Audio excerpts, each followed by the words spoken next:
Déjà, je voudrais remercier les Rendez-vous de la question animale pour l'organisation de ce super événement. Je suis vraiment contente d'être ici. Je trouve qu'il y a une bonne énergie. Je suis contente de revoir des gens et de découvrir de nouvelles personnes. Alors, je pense que mon intervention, elle s'inscrit pas mal dans ce que vient de dire Émilie Dardenne. Donc, c'est déjà une bonne chose. Je vais vous proposer une réflexion sur la notion d'espèce. Et je vais essayer de briser un peu l'appréhension spontanée et intuitive qu'on a de cette notion. Donc, on l'a vu les jours précédents que dans les milieux militants ou en philosophie, on définit souvent le spécisme comme étant la discrimination arbitraire fondée sur le critère de l'espèce, ou comme le proposait David Olivier lundi, comme étant le fait de considérer l'espèce en soi comme un critère éthique pertinent.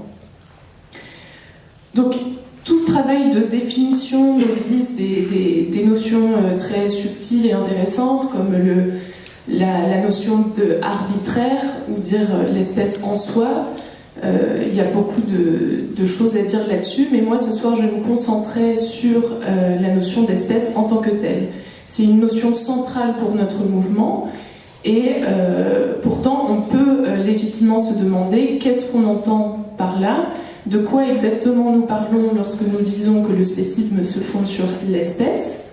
Est-ce qu'on parle de l'espèce des biologistes ? Est-ce que l'humanité, qui est une notion souvent mobilisée par nos mouvements, est-ce que l'humanité renvoie exactement à Homo sapiens, ou est-ce que ça renvoie à quelque chose d'un peu différent ? Et l'animalité, est-ce que ça serait alors l'espèce de tous les animaux qui ne sont pas humains ? Donc voilà, il y a toutes ces questions qu'on va aborder ce soir. Je vais essayer de montrer en quoi ce questionnement sur la notion d'espèce, même s'il peut paraître un peu théorique et éloigné de nos considérations de lutte, en fait peut être très pertinent, voire crucial pour la réflexion et l'action antispéciste. Donc on va voir ensemble plusieurs choses. Premièrement, que les espèces n'existent pas, mais que, deuxièmement, malgré tout, l'idée d'espèce a des effets bien réels, bien concrets, et qu'on peut parler d'espèces sociales pour décrire ces effets. Ensuite, on va voir que ça n'a pas de sens de postuler l'existence d'une différence de nature entre les humains et les autres animaux, mais que néanmoins c'est pertinent de parler de différenciation sociale, donc d'un processus qui rend différent, pour désigner ce qui produit d'un côté des animalisés et de l'autre côté des porteurs et porteuses de dignité humaine, ce qu'on appelle les humains. Donc, dans le sens courant, l'espèce est une catégorie biologique qu'on mobilise pour classer le vivant. C'est ce qu'on entend souvent quand on parle de l'espèce. C'est une notion qui nous paraît tout à fait évidente. C'est une donnée spontanée de notre perception et de la connaissance. Et en effet, on est toutes et tous capables de distinguer entre un cochon et une girafe, entre une humaine et un poisson, même si le poisson c'est pas une espèce, entre une humaine et une truite, on va dire. Mais encore une fois, on peut s'interroger, quelle est donc cette nature, ou qu'est-ce qu'on reconnaît finalement chez ces individus ? Donc pour éclaircir un peu tout ça, on peut se pencher sur un fameux débat qui a occupé la philosophie, les philosophes pendant de longs siècles, et à savoir la querelle des universaux. C'est un long débat qui a polarisé la réflexion, et la question au centre de cette querelle, de ce débat, on peut la résumer de la façon suivante. Les concepts généraux qu'on mobilise instinctivement pour décrire et comprendre le monde, est-ce qu'ils ont une existence réelle ? Par exemple, la notion générale de chat, est-ce qu'elle a une existence en soi au-delà de la collection des chats particuliers qui habitent le monde ? Et ce qui nous intéresse particulièrement dans cette querelle des universaux, c'est comment elle a impacté notre appréhension de l'espèce. Je vais m'inspirer principalement de 3 textes pour répondre à cette sorte d'énigme. Premièrement, le texte de David Olivier, Les espèces non plus n'existent pas, que vous pouvez trouver en ligne sur le site des cahiers antispécistes. C'est un texte qui ne parle pas explicitement de la querelle des universaux, mais qui, je pense, apporte des éléments intéressants. Et deux textes du biologiste et épistémologue des sciences Jean-Jacques Kupiec, deux textes qui datent de 1999 et 2000, dans lesquels il tente de retrouver les sources historiques et philosophiques de la notion d'espèce.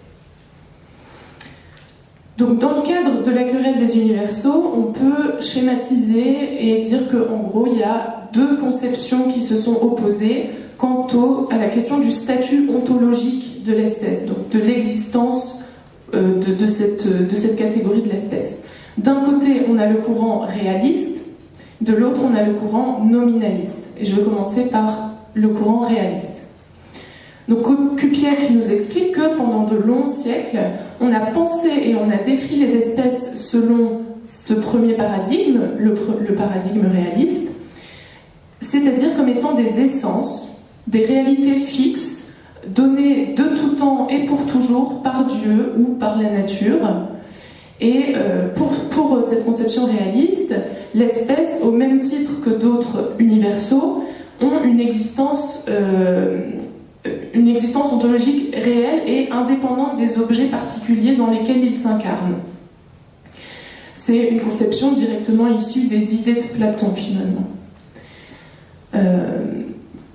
Et du coup, il y aurait une telle chose qu'une naissance de chat qui serait différente d'une naissance humaine, d'une naissance de cochon, de truite, etc.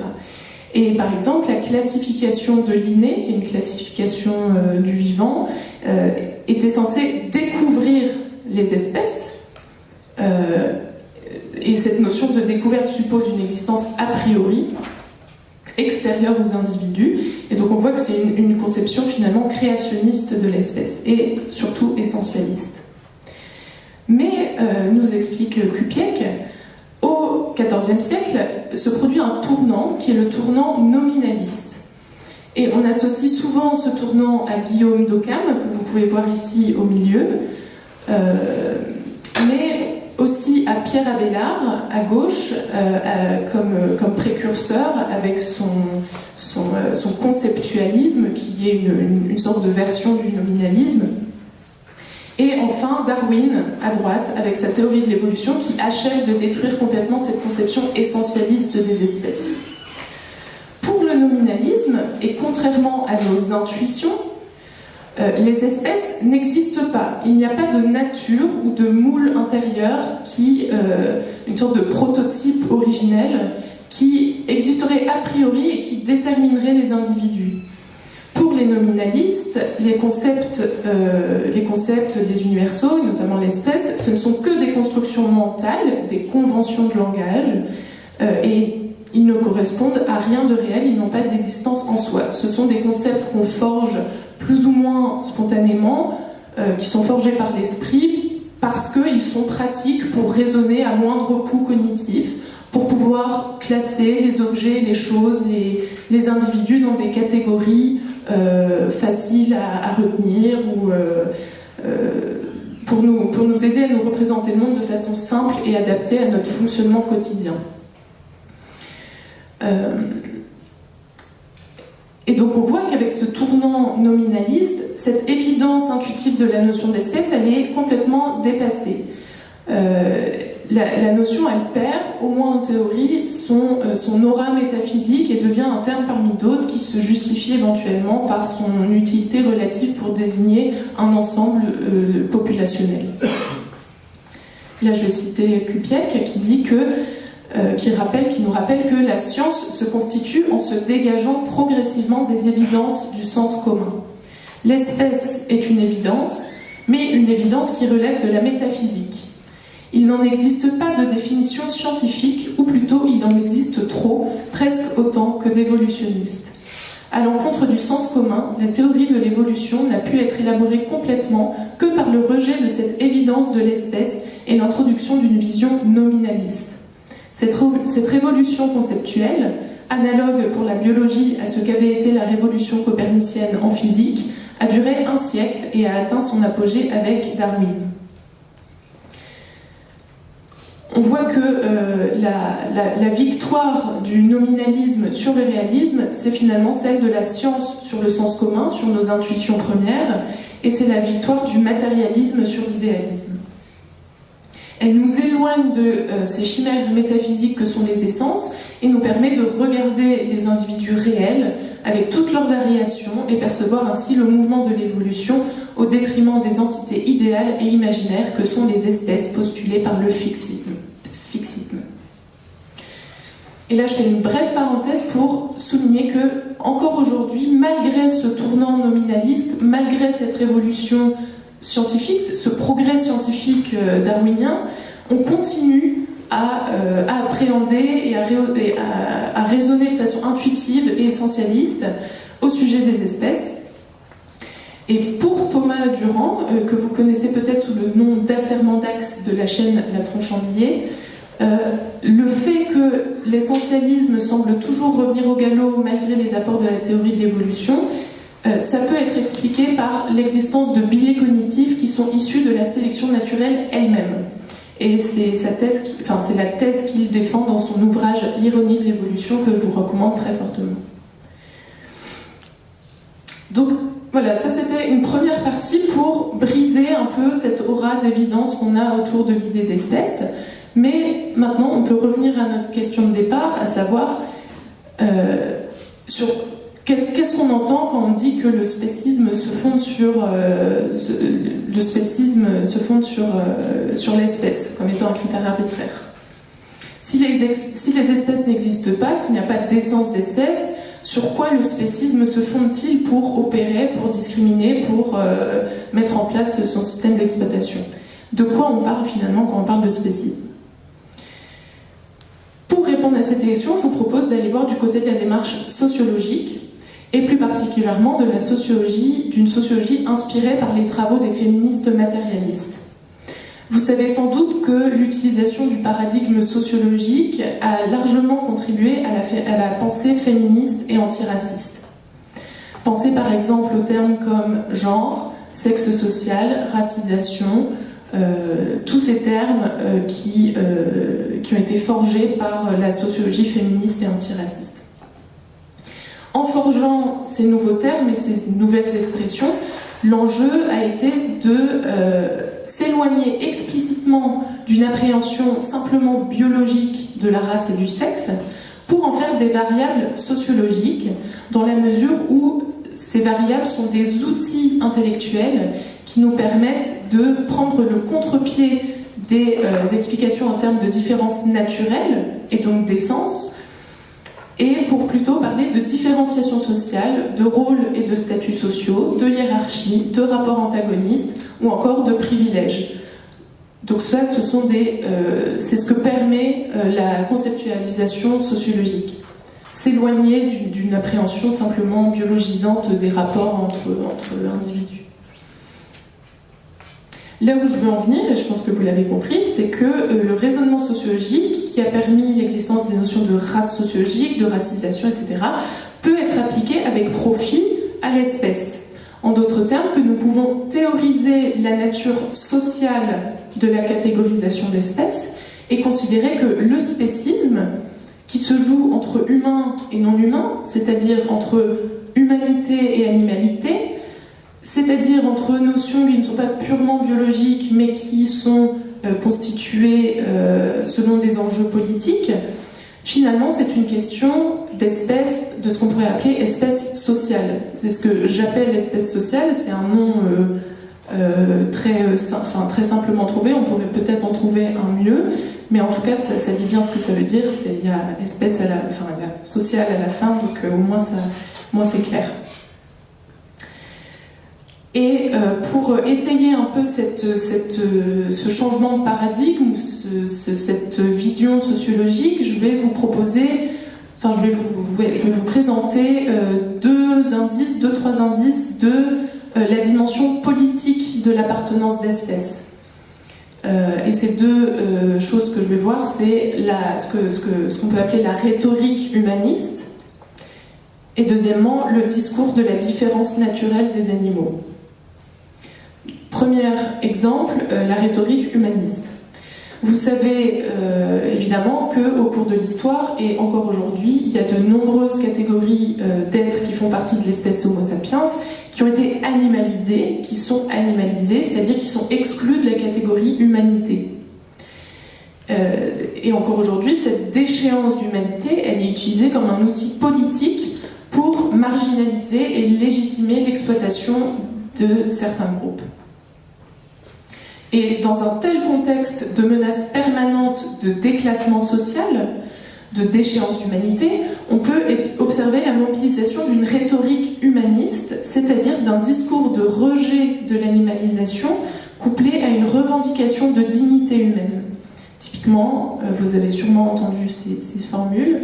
Nous ne sommes pas des animaux, nous sommes tous humains, nous ne sommes pas du bétail, voilà, tous humains, tous égaux, ce genre de choses.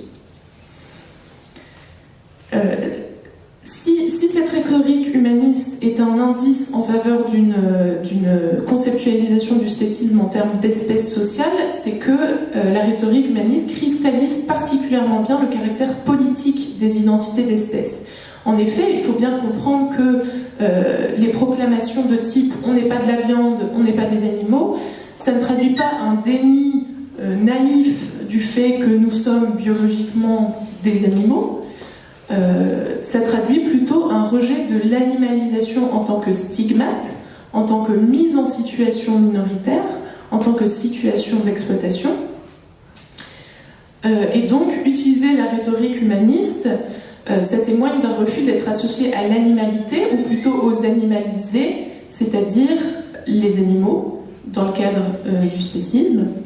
Et c'est utiliser la rhétorique humaniste, c'est faire valoir son appartenance à la communauté des égaux, des ayants droit, l'humanité. C'est réclamer la dignité humaine qu'on pourrait dès lors qualifier de privilège d'espèce. La distinction entre humanité et animalité, c'est une frontière hautement surveillée parce que, justement, on le voit, les enjeux politiques sont de taille. La menace de déclassement, elle est bien réelle. Ce qu'il faut retenir de ce premier exemple, c'est qu'il existe tout un travail politique et culturel pour maintenir, affaiblir ou déplacer les catégories d'espèces et leurs frontières. Et je vais donner maintenant un deuxième exemple, qui est l'idée de différence des animaux. C'est un discours qu'on entend souvent, je vais en donner des exemples. Et on va voir que cette idée de différence des animaux, elle est complémentaire à la revendication d'humanité dont on vient de parler, puisque si la rhétorique humaniste consiste principalement à revendiquer une identité sociale privilégiée pour soi-même, l'humanité, on va voir que le discours sur la différence des animaux consiste, lui, à assigner et à maintenir une identité subalterne pour autrui, pour les animaux. Donc on trouve un exemple du souci de ce maintien d'une différence essentielle, c'est-à-dire à la fois une différence d'essence et une différence importante de différence d'espèce chez Jean-Pierre Digard, qui est ethnologue et anthropologue, et qui est un fervent défenseur de l'élevage et un ferme opposant au projet vegan, lorsqu'il affirme « Respecter les animaux, c'est respecter leurs différences. Le respect des animaux, c'est le spécisme, ça n'est pas l'antispécisme. » Donc sous ces airs de bon sens et de neutralité, respecter les animaux, c'est respecter leurs différences, c'est quasiment, je veux dire, c'est... Hein ? Oui, voilà, c'est la différence des animaux, c'est un peu dur à contrecarrer comme argument, ça paraît tellement évident que les animaux sont différents. Derrière, sous ces airs de bon sens, il faut voir que la différence qu'invoque ici Digard, ce n'est pas tant une différence descriptive qu'une différence prescriptive. C'est une différence désignatrice d'une position sociale. Et finalement, on voit que la démarche un peu paradoxale qui consiste à prescrire une différence naturelle, elle se fait particulièrement voir et entendre lorsque les revendications d'égalité animale apparaissent dans l'espace public, c'est-à-dire lorsque l'ordre social spéciste est menacé. C'est ainsi que dans la continuité de Digard, dans le même esprit de Digard, il y a Jocelyne Porcher ou Paul Ariès qui tentent régulièrement, par leurs articles, leurs tribunes, leurs ouvrages, de créer une panique morale autour du projet légal, une panique morale sur l'identité humaine qui serait menacée par les revendications d'égalité animale, etc. Donc on a Porcher qui dit « Rejeter les animaux d'élevage de notre alimentation, c'est, à court terme, rejeter les animaux domestiques de nos sociétés et rompre avec notre identité humaine construite avec les animaux dans un rapport constant avec la nature. » De même, on a Ariès qui nous dit « Je ne suis pas plutôt anti-végan, pardon, pour défendre mon beefsteak, mais l'unité du genre humain. Le danger n'est pas d'élever les droits des animaux, mais de rabaisser ceux des humains. » Ici, parler d'identité humaine, d'unité du genre humain comme des choses à préserver sous peine d'effondrement de la civilisation, c'est réaffirmer l'existence d'une différence essentielle, au sens, on l'a vu, au sens essentialiste de nature, mais également essentielle dans le sens importante pour le maintien de l'ordre social. Et faire référence à la différence des animaux, c'est une façon politiquement correcte de rappeler qu'ils sont différents, c'est-à-dire qu'ils sont subalternes, qu'ils sont nos inférieurs et qu'ils doivent le rester.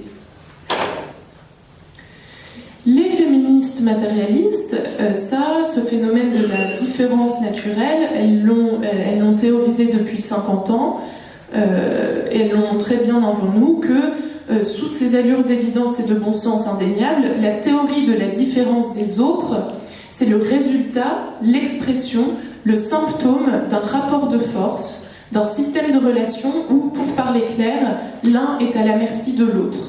Et ça, c'est Guillaumin qui le dit. Et elle dit également « On ne proclame l'infériorité que d'un groupe déjà réduit en esclavage ou en dépendance. On ne proclame l'impureté que d'un groupe dont, déjà, on a exclu la présence. On ne proclame la faiblesse que d'un groupe que, déjà, on a réduit par le confinement, l'interdiction de circuler, l'interdiction de posséder à l'impuissance physique. » Colette Guillaumin, c'est une sociologue qui a notamment... c'est elle qui a parlé en premier de la racisation et qui a fait sa thèse sur l'idéologie raciste, qui est vraiment... c'est vraiment très important d'aller voir ses travaux parce que c'est utile non seulement pour comprendre le racisme, le sexisme, le système patriarcal, mais ça donne des clés de compréhension très utiles pour comprendre le spécisme. Donc pour conclure sur ce deuxième exemple, ce qu'il faut retenir, je pense, c'est que c'est un piège de souscrire au discours de la différence d'espèces tel que servi par Ariès, Porcher et Digard et plein d'autres. La question qu'on doit se poser, c'est pas tant de savoir si les animaux sont différents, au sens différentialiste, au sens de la différence de nature. On a vu que c'était inexact et de penser ça, mais plutôt de savoir dans quelle situation et selon quelle modalité ils subissent une différenciation sociale. Et à nouveau, ça a déjà été très bien dit par les féministes matérialistes, dans le contexte spéciste ou dans le contexte patriarcal, l'oppression n'ayant pas cessé, revendiquer la différence sans en analyser le caractère social, donc sans parler de différenciation sociale, c'est redonner à l'ennemi une arme qui a fait ses preuves. Donc pour rendre notre discours politique plus pertinent, il faut opposer à ce discours de l'évidence de la différence d'espèces notre analyse en termes de différenciation sociale.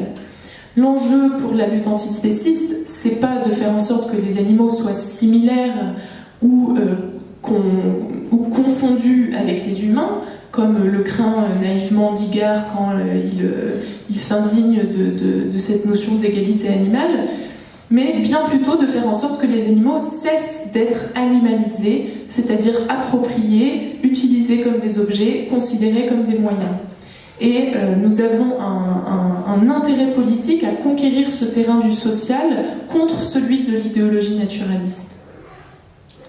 Très très rapidement, on a vu deux types de discours qui mobilisent implicitement l'idée de l'espèce sociale, donc la rhétorique humaniste d'un côté et de l'autre côté le discours différentialiste.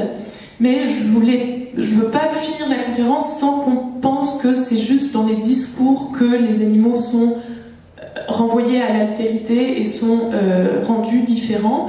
C'est pas seulement proclamé dans les discours, c'est très concret, c'est mis en œuvre matériellement, concrètement, et on peut penser par exemple à la façon dont l'institution de l'élevage animalise les animaux, viandise les animaux, en fait des corps hypertrophiés, des corps pour la production de viande, des corps qui par exemple grossissent 4 fois plus vite qu'il y a 50 ans pour produire plus de chair.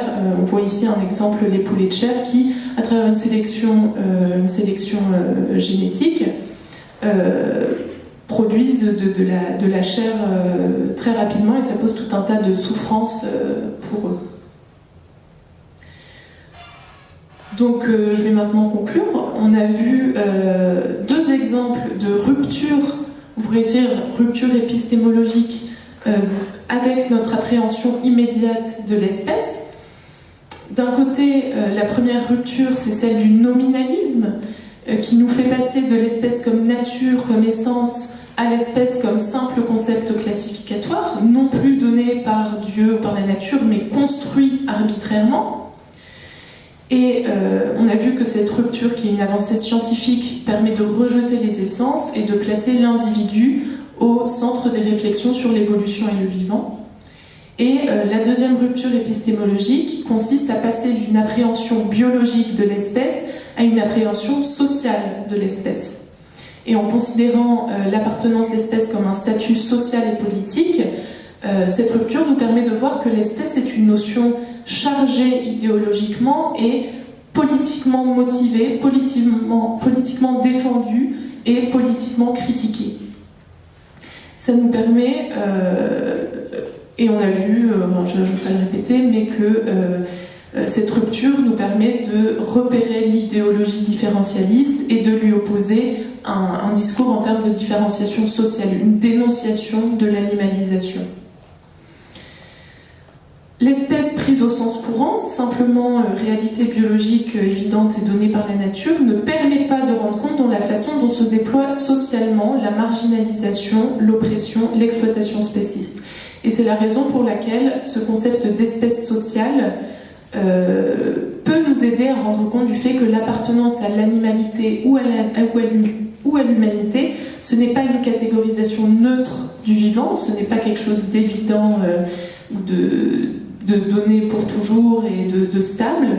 C'est quelque chose, c'est une définition sociale, c'est une position sociale, et c'est un statut politique sur lequel on doit axer nos luttes et nos critiques théoriques et appliquées.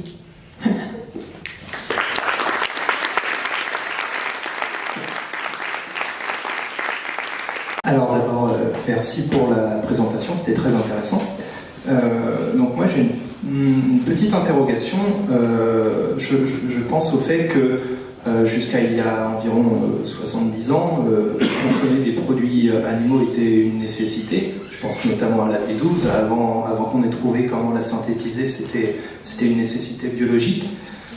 Et donc, est-ce que l'essentialisme qui existe aujourd'hui envers les espèces, les animaux, c'est pas un résidu de cette nécessité de devoir les exploiter, comme une espèce de rationalisation qu'on aurait eu les humains pour justifier,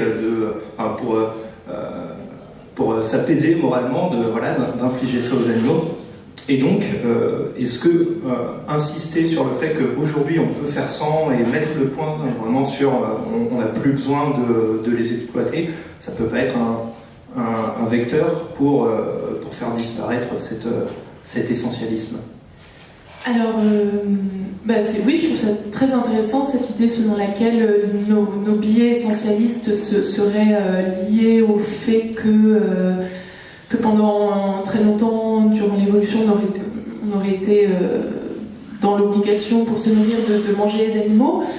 Dans le livre que j'ai mentionné tout à l'heure, l'ironie de l'évolution, Thomas Durand, lui, il fait appel à des études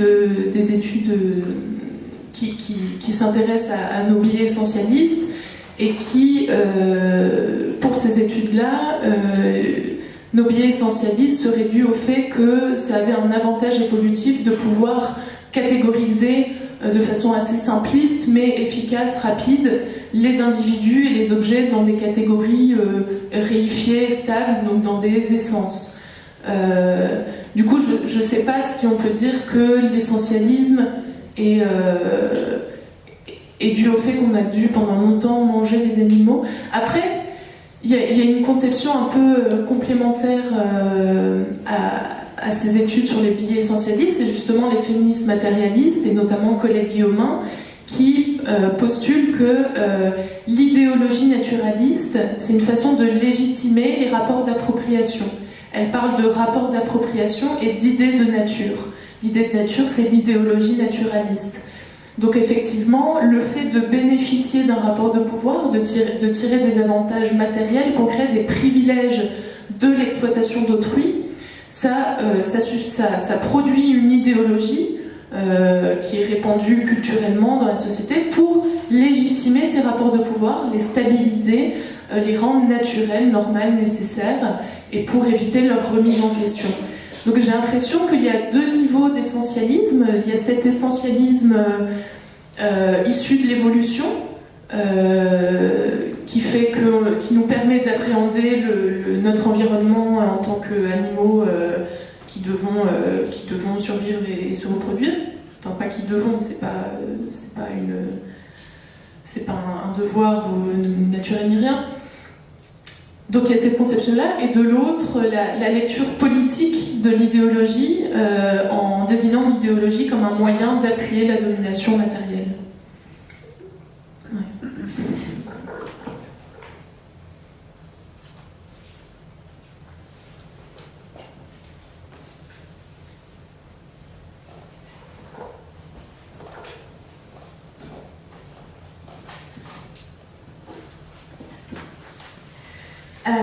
Est-ce que le terme d'oppression, qu'est-ce qu'il désigne vraiment? Est-ce qu'on est dans une perspective un petit peu de ressenti individuel?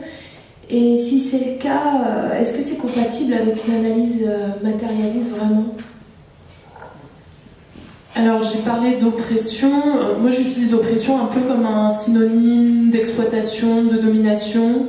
S'il y avait un terme que je considérais un peu différent, ça serait appropriation, parce que, comme je le disais, c'est les féministes matérialistes, et notamment Colette Guillaumin, elle a vraiment théorisé l'appropriation comme étant un rapport particulier de prise de possession d'autrui. Donc l'appropriation, c'est pas seulement exploiter la force de travail d'un individu, c'est s'approprier le corps de cet individu. C'est utiliser non seulement sa force de travail, mais aussi c'est utiliser ses ressources émotionnelles, c'est l'utiliser au quotidien, c'est ne pas compter les heures de travail, c'est utiliser ses capacités reproductives, c'est prendre son lait, c'est prendre ses cheveux.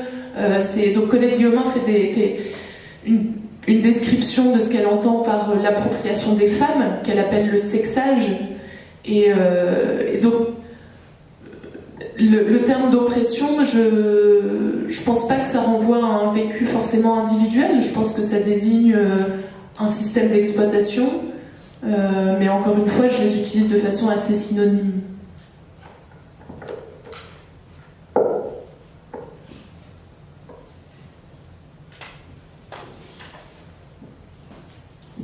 Je vais me faire un peu l'avocat du diable.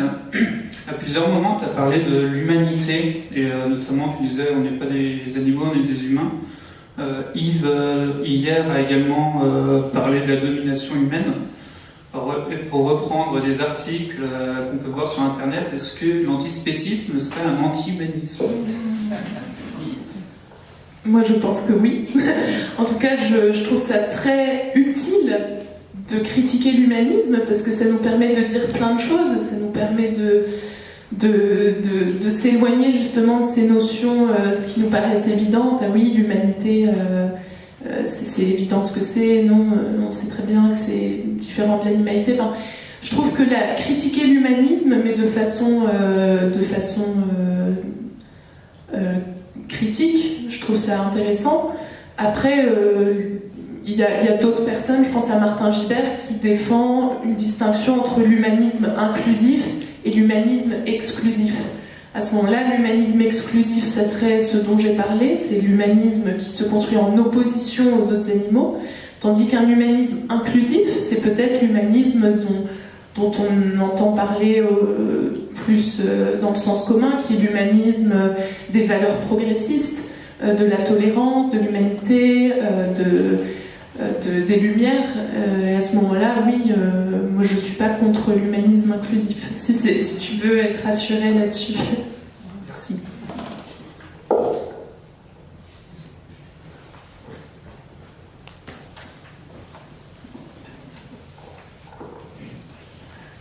Oui, sur ce sujet, je ne sais plus ce que dit exactement Martin Gibert, mais je ne crois pas qu'il s'attribue la paternité de cette distinction. À ma connaissance, elle vient de Paola Cavalieri. Peut-être que c'est pas elle qui l'a inventée, mais en tout cas, moi j'en ai eu connaissance par Paola Cavalieri il y a longtemps. Alors, je pense que par rapport à l'idée d'anti-humanisme, on peut faire une distinction assez claire entre anti-humanisme, c'est-à-dire le fait d'être contre l'humanisme, et quelque chose qui serait anti-humanisme, c'est-à-dire l'idée d'être contre les humains. Et que la confusion entre ces deux idées, l'idée que si on est anti-humaniste, c'est qu'on est contre les humains, elle est constamment utilisée par les gens du genre Ariès. Oui, c'est vrai, c'est super important de le rappeler. Et du coup, peut-être que... Oui, c'est vrai que moi, il y a une partie du fait que j'aime bien critiquer l'humanisme, c'est parce que ça fait réagir. Les gens se demandent pourquoi qu'est-ce qu'on a contre l'humanisme. Mais peut-être qu'effectivement, ça peut être à double tranchant et que ça peut prêter le flanc à des critiques faciles de la part de nos opposants, effectivement. D'où l'utilité d'expliquer en quoi on critique l'humanisme en tant que suprématisme humain.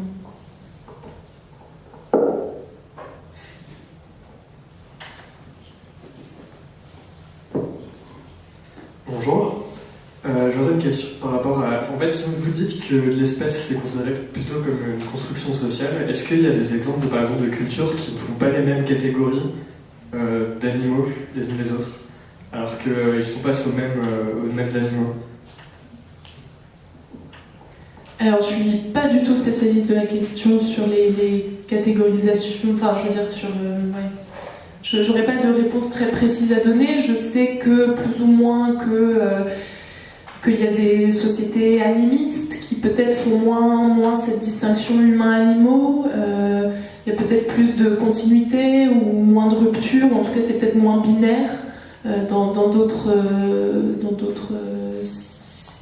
sociétés. Je peux pas trop en dire plus, mais très, très certainement que la catégorisation d'espèces, dans la mesure où elle est politiquement motivée, elle prend des formes différentes en fonction de la configuration politique des différentes sociétés. Et je pense qu'elle change et elle évolue historiquement également. Et c'est d'ailleurs, ça serait intéressant de pouvoir faire une histoire de l'idée d'espèce, de la même façon qu'il y a eu tout un travail sur l'idée de race, son origine, son évolution, sa critique, et ça serait, il y a quelques textes isolés sur la notion d'espèce et son évolution, Mais je pense qu'il y aurait encore énormément de choses à trouver et à découvrir là-dessus. Merci.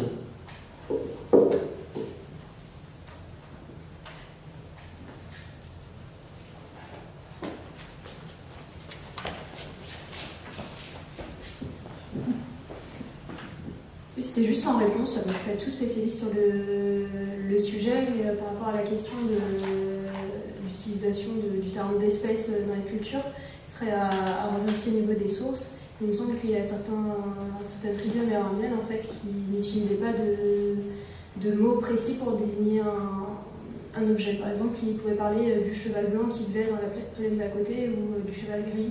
Ils n'avaient pas de terme général pour désigner le cheval en tant que tel.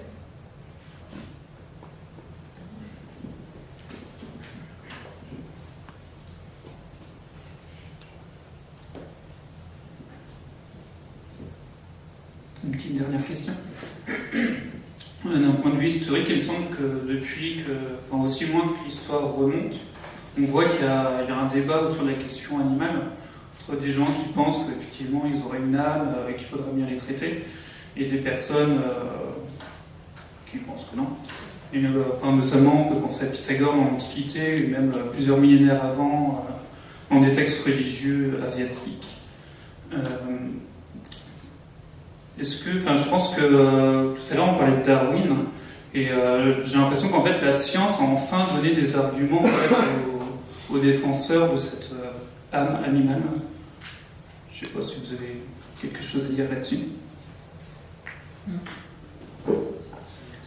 Je suis d'accord. Enfin, moi je trouve ça vraiment intéressant et presque fascinant cette sorte de convergence entre d'un côté